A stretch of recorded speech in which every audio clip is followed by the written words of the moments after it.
Următoarea concurentă, doamnelor și domnilor, vine de la Oradea, deci e pregătită de profesor Valeria Dinu Mișcuția de la Star Vivere Oradea. Va interpreta o piesă cu semnăturile lui Viorel Gavrilă și Corina Despot, Dansează Twist. Ana Maria Caragea Pop Baciu.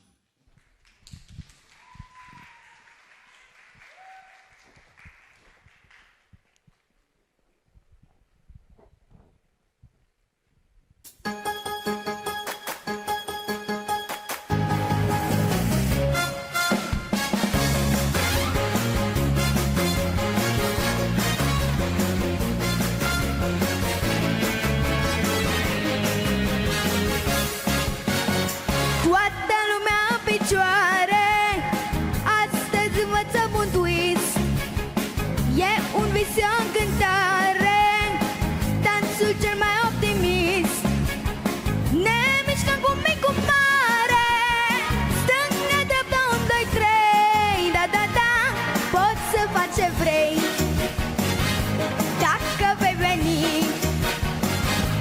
o să-ți facă și te poți opri. Hai și tu, dansează twist. Nu e greu, dansează twist. Toți prietenii mei, dansează twist. Hai și tu, dansează twist. Nu e greu, dansează twist. Tonic și activ, dansează twist.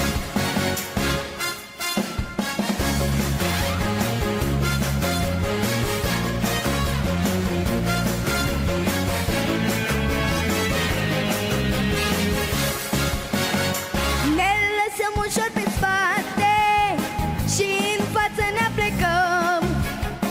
Totul merge ca pe roate, e o plăcere să dansăm. Nu e nicio noutate, ne-am îndrăgostit de twist. Da, da, da, nu vreau să insist. Dacă o să dansați, o să vă distrați. Ce mai așteptați? Hai și tu, dansează twist. Nu e greu, dansează twist. Toți prietenii mei, dansează twist.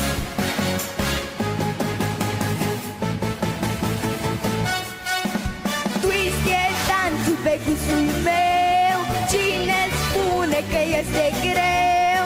Toți prietenii mei, dansează twist. Hai!